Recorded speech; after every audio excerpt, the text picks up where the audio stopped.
Mis hermanos, les bendice, soy su amigo el pastor Miguel Orellana para saludarles y bendecirles con alguna reflexión respecto a la palabra del Señor. Cuando niño, como no existían ni los computadores, ni la internet, ni los celulares inteligentes, ni los celulares, teníamos la costumbre los niños de jugar en la calle, en el pasaje, con otros amiguitos. Había un juego que se llamaba pasapalabras y consistía en colocar una fila de niños. Al primero de la fila se le daba una palabra, un concepto al oído, y ese la tenía que transmitir, y se iba transmitiendo niño a niño hasta el final, y al último niño se le preguntaba en voz alta, tenía que decir cuál era lo que había escuchado, cuál era el concepto original, y generalmente, por no decir siempre, lo que ese niño decía en voz alta no se parecía en nada a lo que se había dicho al principio de la fila. Naturalmente, porque al ir transmitiéndose la frase intencionalmente o sin ninguna mala intención, la frase se iba distorsionando. Nosotros somos predicadores del Evangelio. El Evangelio es una buena noticia que comenzó a circular de manera masiva hace 2000 y tantos años. El problema es que a lo largo de estos 2000 y tantos años el Evangelio ha sido distorsionado, cambiado, alterado, modificado, tergiversado. Y hay una gran cantidad de variaciones y de variedades respecto a lo que es el Evangelio original.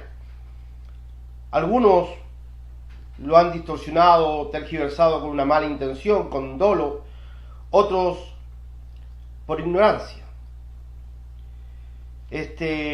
Y no debemos asombrarnos. El apóstol Pablo dice: algunos predican por hacerme daño, otros predican por ganancias deshonestas y otros predican por amor a la palabra. Naturalmente, alguien que quiere predicar por hacer daño tiene que torcer obligadamente los textos sagrados, y alguien que quiere predicar para ganancias deshonestas tiene que torcer los textos sagrados, tiene que torcer la verdad bíblica para poder que la Biblia diga lo que él quiere que diga. Y hay cosas que podríamos revisar y estar meses viendo cómo se ha distorsionado el Evangelio, pero hoy quisiera detenerme en un punto que creo que más que una bendición ha causado daño. Y es este concepto, esta idea de creer que Jesús vino a salvar y a sanar. Esta idea de que el ministerio de Cristo consistía en sanar a los enfermos, liberar a los endemoniados y salvar al pecador. La verdad que a la luz de la palabra no hay tal. Jesús no vino a este mundo a sanar a nadie. Jesús vino exclusivamente a salvar lo que se había perdido. Yo quiero invitarlo a abrir el Evangelio de Marcos, capítulo 1, verso 35. Muy de madrugada, cuando todavía estaba oscuro, Jesús se levantó, salió de la casa y se fue a un lugar solitario donde se puso a orar. Simón y sus compañeros salieron a buscarlo. Por fin lo encontraron y le dijeron: todo el mundo te busca. Jesús respondió: vámonos de aquí a otras aldeas cercanas donde también pueda predicar. Para esto he venido. Así que recorrió toda Galilea predicando en las sinagogas y expulsando demonios. Bueno, el contexto de este pasaje es simple. Jesús ya ha comenzado su ministerio, lleva algunos meses, y visita la casa de Pedro, de Simón. La suegra de Pedro está enferma. Jesús la sana. Toda la aldea se da cuenta de que Jesús está en esa casa y que sigue haciendo milagros, y entonces toda la aldea se vuelca con los enfermos, endemoniados, poseídos, y rodean la casa de Pedro y se esperan ahí. Jesús sale, dice el contexto del pasaje, y sana a muchos. Sana a muchos. Luego entra a la casa, llega la noche, se van a dormir, y al otro día en la madrugada temprano, yo me imagino a Jesús mirando por la ventana y viendo que la multitud seguía ahí, que se había corrido la voz, que Jesús había sanado a muchos el día anterior. Y entonces había mucha gente con muchos enfermos y endemoniados alrededor de la casa de Pedro todavía. Y Jesús sale por otra puerta, me imagino que por la de la cocina, y se va lejos a orar. Los discípulos, al despertar, darse cuenta que no está en la casa, salen a buscarle. Y cuando llegan lo increpan. Señor, todos te buscan, pero lógico que todos lo buscan. Lógico que todos lo buscan. Si lo que la gente está esperando de él son sanidades, milagros, respuestas inmediatas a sus problemas inmediatos. Y Jesús le dice, vámonos a otro lugar a predicar, porque a eso he venido. A predicar, porque a eso he venido. Y entonces luego agrega el texto de que siguió echando fuera demonios. Y entonces alguien dice, bueno, pero Jesús predicaba y sanaba. Déjeme explicarle el contexto histórico de este asunto. Durante 400 años, entre Malaquías y Mateo, no hay señal de Dios. Dios no se revela de ninguna manera. Roma se ha hecho cargo de el mundo civilizado y entre esos están los hebreos. La presión de Roma sobre el pueblo de Israel es dura, es fuerte. Los soldados romanos son muy duros y prepotentes. Entonces el imperio pesa sobre Israel. Los impuestos que cobran para Roma son muy elevados. El abuso de poder es tremendo. La mayoría de los hombres han perdido sus casas, sus terrenos, sus animales. Hay una cesantía tremenda. Y entonces los jóvenes judíos en la sinagoga, al leer que el Mesías vendrá, que el Mesías vendrá, que el Mesías vendrá a libertar a Israel, comienzan a distorsionar en sus mentes el concepto del mensaje. Y llegan a entender de que el Mesías no es una persona que ha de venir, sino una acción social. Y entonces muchos de estos jóvenes se amotinan, se agrupan y comienzan a tomar en sus manos un acto mesiánico, un acto redentor para Israel, y comienzan a hacer escaramuzas para eliminar el imperio romano, sacarlos de Israel y liberar a Israel en nombre del Mesías libertador. Naturalmente, los soldados romanos, soldados profesionales, despedazan a estos jóvenes, desarman estas escaramuzas y el caos se hace peor y la presión se hace mayor y es terrible la situación en la que está y Dios no aparece por ninguna parte. Fueron muchos los jóvenes que se levantaron como Mesías, fueron muchos los jóvenes judíos que se levantaron como libertadores, fueron muchos los jóvenes que se agruparon a estos pseudo Mesías para tratar de libertar a Israel y no ocurrió nada, al contrario, hubo más muerte, más caos, más presión. Cuando el verdadero Mesías aparece en escena, el pueblo está confundido. Están confundidos con Juan, le preguntan, ¿eres tú el que había de venir? ¿Eres tú el Cristo? Le preguntan a Juan. ¿Eres tú el Mesías? Y él dice, no, yo no soy digno ni siquiera de desatar sus sandalias. Hay una confusión, hay un ambiente denso, hay tensión. Y entonces se necesita que este Mesías, el verdadero Mesías, sea absolutamente identificable y absolutamente respaldado por Dios. Cuando se bautiza en el Jordán por Juan, su primo, se abren los cielos, desciende una paloma, símbolo del Espíritu Santo sobre él, y se escucha la voz de Dios que todo el mundo ahí puede escuchar, que dice, este es mi Hijo amado, a él oí. Desde ese momento en adelante Jesús comienza a hacer milagros. Desde ese momento en adelante Jesús comienza a hacer señales, comienza a mostrar el poder de Dios que hay en él. Pero no lo hace porque ese era su ministerio. No lo hace porque ese era el fin. Las sanidades y los milagros no son un fin en sí mismo. Jesús sana a los enfermos y hace milagros, primero por una misericordia inherente en él, por amor inherente en él, y segundo porque tiene un propósito, llamar la atención de la gente, que se confirme que él es el verdadero Mesías, que no haya confusión, y crear una base para un debate teológico. Si usted revisa las sanidades, los milagros, las señales de Cristo durante su ministerio, todas terminan con alguna enseñanza, algún cuestionamiento o algún debate teológico. No hay nada que Cristo haya hecho de manera improvisada, nada. Cuando sana a la mujer en el templo, discute con ellos con respecto a por qué se puede sanar a una mujer hija de Abraham en día sábado. Cuando sana al ciego en el templo, la discusión es si, inclusive los discípulos dicen, ¿quién pecó? Porque ese era el concepto de la ley. El pecado traía como consecuencia castigo de Dios. ¿Quién pecó, este o sus padres? Y Jesús entonces usa la sanidad de ese muchacho para enseñar una lección. Bueno, podría estar toda la tarde hoy día explicándole que las sanidades en la Biblia, en el ministerio de Cristo, obedecen a que Dios tenía que respaldar al Mesías para que el Mesías fuera identificable absolutamente. Porque este Mesías que apareció no cumplía con el prototipo de líder que los judíos esperaban para libertar a Roma. Era un caudillo político, y este señor que andaba siempre con la misma túnica y con las mismas sandalias no tenía mucho aspecto de líder político. Estas sanidades, estos prodigios, estos milagros son el respaldo, la señal que Dios estaba probando al único Mesías. Y el libro de los Hechos lo dice.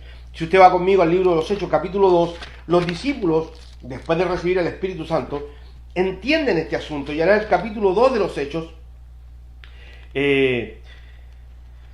verso 22 dice: pueblo de Israel, escuchen esto. Jesús de Nazaret fue un hombre acreditado por Dios ante ustedes con milagros, señales y prodigios, los cuales realizó Dios entre ustedes por medio de él, como bien lo saben. Entonces los apóstoles, ahora que han recibido el Espíritu Santo, se abre su mente y entienden las señales, prodigios y milagros en el ministerio de Cristo, obedecen a un respaldo de Dios, al sello de Dios sobre la vida de su Hijo. Cuando yo era niño, en la iglesia de mis padres salíamos a predicar a la calle en Santiago de Chile. Y la iglesia de mis padres tenía, y posiblemente tenga todavía, un lema que se tenía que repetir antes de predicar en la calle. Y este lema era: Cristo sana, Cristo salva. Y lo curioso que ahora me llama la atención que era primero Cristo sana, luego Cristo salva. Como si las dos cosas fueran paralelas, como si sanar a los enfermos era tan importante como salvarlos. Jesús le dice al paralítico que baja del techo: tus pecados te son perdonados. Y como causó polémica el asunto, Jesús le dijo: bueno, entonces levántate y anda, para que confirmaran de que el que había perdonado sus pecados tenía poder para sanarle. Dios confirma al Mesías a través de las señales, prodigios y milagros. Lo que ocurre es que a lo largo de los años hemos distorsionado el Evangelio, llevando por encima de todo esto de los prodigios, señales y milagros, porque es más llamativo, porque llama la atención, porque llama gente. Escúcheme, si alguien anuncia que en la ciudad van a haber 2 días o 3 días de noches de poder, de gloria, de sanidad, donde los ciegos verán, donde se nos va a llenar un estadio. Pero si decimos que vamos a tener 2 o 3 noches de estudio de la palabra para conocer el Evangelio, para conocer al Cristo de la palabra, vamos a tener muy poca gente. Porque la gente necesita respuestas inmediatas, y las respuestas inmediatas están en los milagros, señales y prodigios. No importa el mensaje, no tiene ninguna importancia el mensaje. Eso está escrito en la Biblia. Jesús tuvo un día entero con 5.000 hombres más sus mujeres y sus hijos.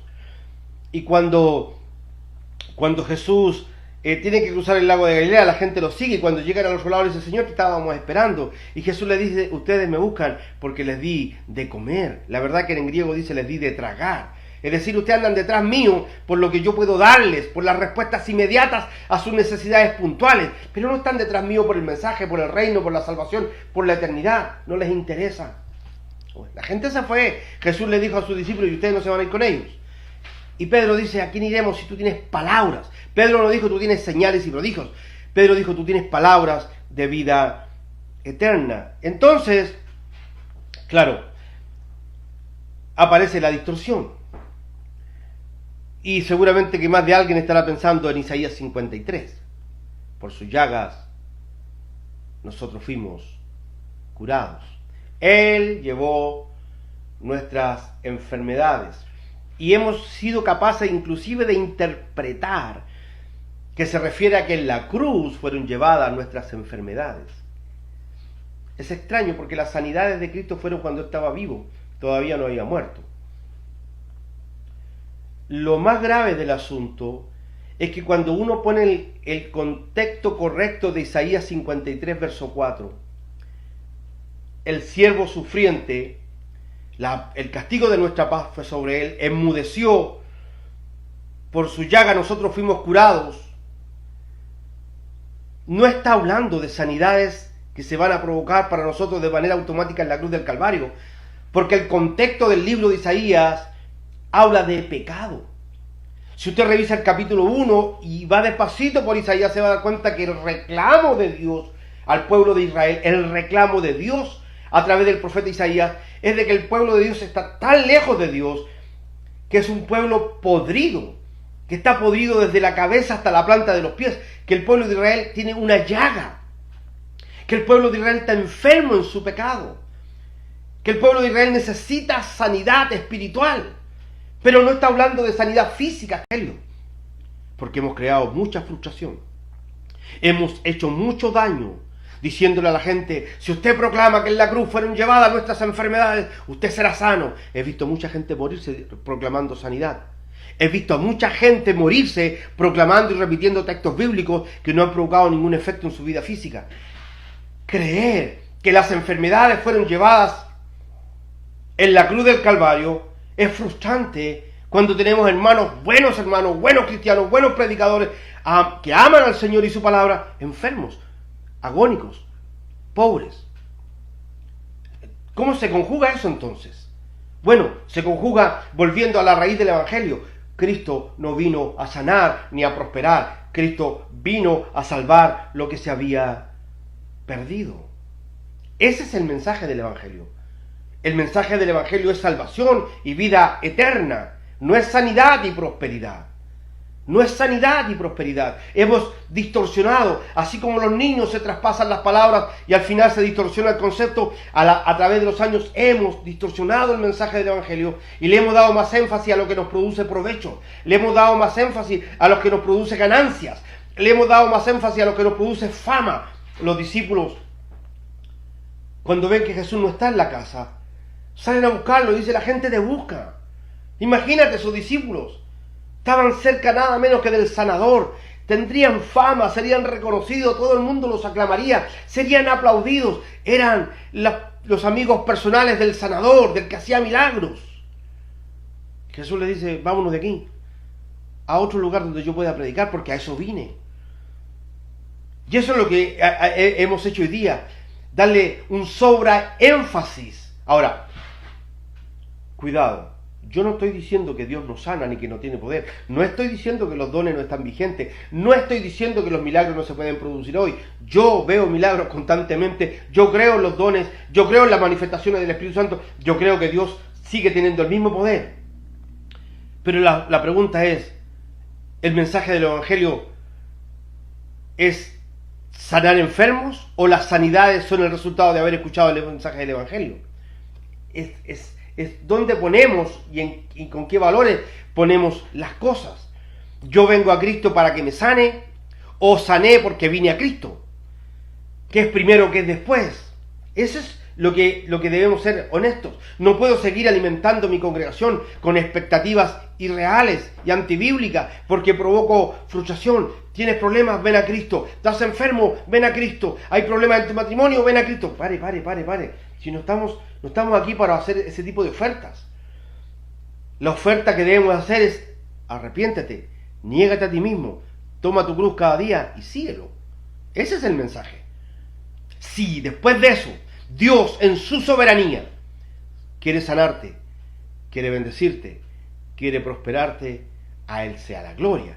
Pero son cosas absolutamente distintas la una de la otra. Esa es mi reflexión en este día para mis amados a través de las redes sociales. Quisiera mandar un cariñoso saludo a mi pastor y primo Andrés Neira en Chile, quien constantemente me está alimentando con alguna idea y compartiéndome algunos pensamientos. Andrés, un abrazo, mi hermano, que Dios a ti y a tu esposa Gilda les siga prosperando y adelante con el verdadero y claro mensaje del Evangelio.